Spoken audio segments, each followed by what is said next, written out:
listener production. Hi, Natarsha Belling with you and welcome to the afternoon edition of The Briefing. In our deep dive, our new national epidemic. The rates of sexually transmissible infections are skyrocketing across the country. New data has revealed what infections are increasing and where, and experts say we urgently need a new education campaign about sexual health. But first, let's check the afternoon headlines this Wednesday, the 30th of April.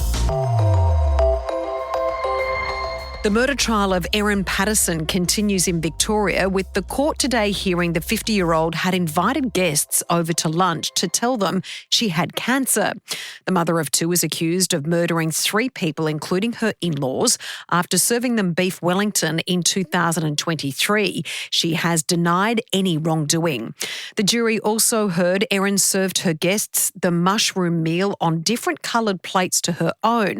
The trial is set to last up to 6 weeks. There could be good news for mortgage holders after the latest inflation data was released today. Headline inflation has remained steady at an annual rate of 2.4%, and that's within the RBA's target band for the first time in 3 years. The RBA meets next month with speculation growing of another rate cut. Latest stats show more than 4 million Australians have already voted in person, with just 3 days left before the federal election this Saturday. Prime Minister Anthony Albanese is ahead in the polls, but has told the Press Club in Canberra today he takes nothing for granted. My fellow Australians, serving as your Prime Minister is the greatest honour of my life. Liberal leader Peter Dutton was a no-show at the Press Club today, instead continuing to campaign in Melbourne. On the back of the latest CPI figures, Mr Dutton again arguing the coalition are better economic managers. We know that a big taxing Labor Greens government, if they're elected on the 3rd of May, that will be a disaster for the economy. And Taronga Zoo's Asian elephant pair has touched down in South Australia after leaving Sydney. A traditional Thai blessing ceremony was held for Tang Mo and Pak Boon before their mammoth journey. They'll be relocated to Monato's Safari Park near Adelaide, where they will enjoy a new life with a new herd. Now it's time to get into our deep dive on why we're seeing such a concerning increase in sexually transmissible infections across Australia with epidemiologist Dr Skye McGregor from the University of New South Wales Kirby Institute. Its research has revealed some STIs are increasing by more than 200%. Experts warning STIs can have serious lifelong consequences and side effects, warning we need more testing and better education about safe sex and sexual health. Doctor, thanks so much for joining us. Tell us about what you've found in this new research. The research we're presenting shows the rates of sexually transmissible infections in Australia. And what we see is that chlamydia continues to be the most commonly notified infection, with over 100,000 cases in 2023, followed by gonorrhea with just over 40,000. And for syphilis, we see over 6,000 cases. And so while syphilis might have the lowest number, we've seen a dramatic increase over the last 10 years with a tripling in rates of syphilis in Australia. So for all three infections, we're concerned about increases, and particularly increases since COVID, where we saw a drop-off in those 3 years most impacted by COVID. So we'll break down the stats, and especially around the country where the biggest increases are, in a moment. But Doctor, can you explain why we're seeing such a big increase in these STIs? Especially, years ago, no one had even heard of these cases increasing in STIs such as syphilis. Yeah, so I think there's a few reasons, Natarsha. So if we look at the COVID impact, so during the period of really 3 years of COVID, we saw an impact in terms of the restrictions on the movement of people. Access to healthcare services greatly impacted. And we saw people's sexual activity decrease as a consequence of some of those social restrictions. So you couldn't get out, you couldn't see people were having less sex. But also it was really hard to get an appointment with your doctor. And we know this isn't an impact just on STIs. We know this has happened across a number of health domains with diabetes, cardiovascular screening, all those sorts of things. Where it was hard to access healthcare, we saw a reduction in those preventative behaviours. So for STIs, that was around testing, where we know if someone knows their status, they're less likely to pass it on.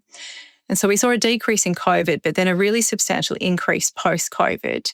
So, for example, if we look at chlamydia, we saw less than 100,000 cases during the COVID years compared to what we'd seen prior to COVID, and then a rebound since then.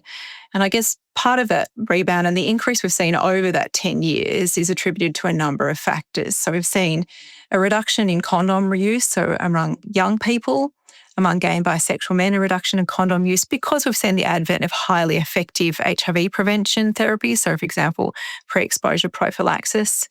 We've also seen that reduction in testing, and as I said, during COVID, it hasn't rebounded to pre-COVID levels. And so we know that there's asymptomatic cases out there, people who may not have symptoms, so they're not going to their healthcare provider to get tested, so they're unaware that they have these infections and more likely to pass it on to their partners as well.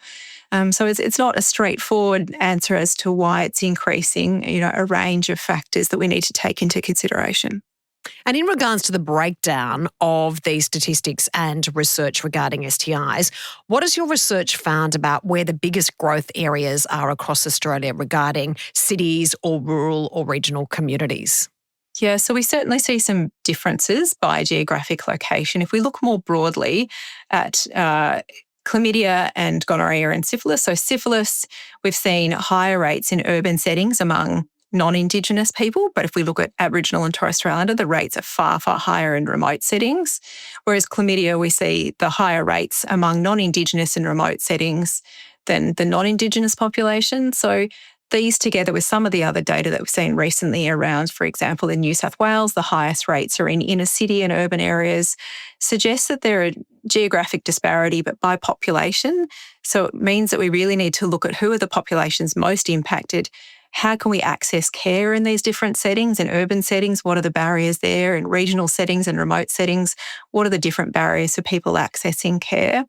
I think often we've put the emphasis back on individuals, and I know I've talked about that. Individuals need to seek testing, but we also need to think about service provision. Are we creating, safe spaces for people to come forward that they feel comfortable going to their healthcare provider? And we need to think about that across our geographic spaces in Australia and to ensure that there's equity in access to healthcare. In regards to breaking down some of these stats, Doctor, I noticed with syphilis in particular, in 2023, there were 6,390 infectious syphilis notifications made across the country. The majority, 80% of those, were among men. Why is it more common in men, and is there any reason behind that dramatic increase? Yeah, so historically in Australia, we've seen an outbreak of syphilis that started in urban settings among gay and bisexual men, but also in remote settings among First Nations communities. And so that difference in the ratio of male to female notifications, as you say, the 80% among males, really suggests to us that we're seeing that increasing and ongoing transmission among gay and bisexual men or men who have sex with men. And so that's that differential there. As I say, with the advent too of really highly effective HIV prevention strategies, so that means that the condom use has decreased, so HIV has decreased, but what we've seen is a subsequent increase in STIs in that population where condoms aren't being used. And as we know, condoms are still highly effective at preventing sexually transmissible infections. Do you think as a society, because we have very effectively been able to control and manage HIV and AIDS compared to in the 1980s and 90s, that there's been a concerning decrease in safe sex? Because if you could explain to us, how serious are STIs? They're not something to laugh at, are they? No, and you're right, Natarsha. I think sometimes we forget how serious they are. And so particularly for things like syphilis, you can cause preterm birth, premature rupture of membranes.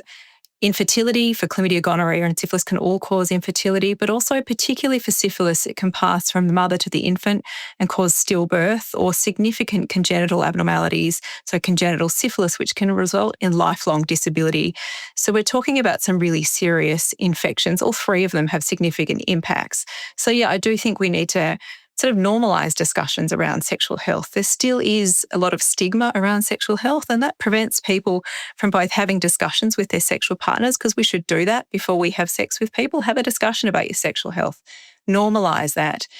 But also then that prevents people from getting tested. If they're not feeling comfortable having that discussion with their healthcare provider, they're less likely to present for testing, have that discussion, and then have that as part of their regular health checks. We were speaking to a GP in a previous episode of The Briefing talking about the fact that there needs to be better access to testing because it is a very confronting situation, sexual health, for some people if they want to get tested or are concerned. And that doctor was pushing for at-home testing, very similar to what we had during COVID. Is that something that you think could make a big difference? So I think any way in which we can make testing more accessible is a good thing. I guess there's a range of factors around that. That's testing in the comfort of your own home, but it's also being able to access a healthcare provider that you feel comfortable with. That might be someone of the same gender, that might be someone of the same cultural background. In regional and remote, obviously, that's really hard too.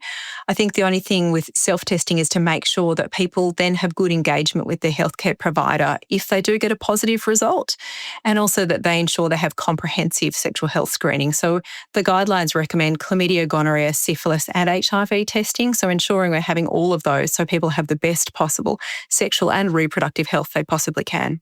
So if someone is concerned, doctor, where is the best place to go right now if you are concerned and want to get tested? Go and see your GP. You can see a sexual health clinic and it's reduced cost or free testing, but sometimes they can be really hard to get into, and our sexual health clinics do amazing work. But also just have a chat to your GP, have a talk about where you're at with your sexual health, what testing you might not have had done in the past. I mean, I don't think it's, not the same necessarily as some of the other testing we've got really used to. COVID, we got really used to doing self-tests and presenting when we had any symptoms or any concerns. Let's do the same thing for sexual health. Have that regular discussion with your GP or your healthcare provider about it. And doctor, overall, do you think we need to have a new sexual health education campaign, especially across social media, that we need to have a new conversation about the fact that there's been a concerning increase in STIs and we need to look after our sexual health as much as we do our general health? Yeah, Natarsha, I think there's no downside to having an open dialogue around sexual health. And as you've highlighted, that can be in a range of different platforms. We know lots of people, particularly young people, get their information from social media. And we've seen increases in young people at the same time as a decrease in condom use. We've seen from a survey among secondary school students that condom use has declined over time. So yes, I think it's a good thing to have those conversations. Remind people about sexual health, remind them that condoms are highly effective and encourage them to have those discussions. And I think, it's empowering for both males and females to have those conversations about sexual health and have informed decision-making about it all. Doctor, thanks so much for your time. Thanks, Natarsha. That was Dr Skye McGregor from the Kirby Institute. And that's it for this episode of the afternoon edition of The Briefing. We'd love you to subscribe or follow us so you don't miss our episodes or our deep dive of the day. You can follow us on our socials on Instagram at The Briefing Podcast or on TikTok and YouTube. You just need to search Listener Newsroom. That's spelled LISTNR. And we'll be back in your feed tomorrow at 6 a.m. I'm Natarsha Belling. Thanks for your company. See you then.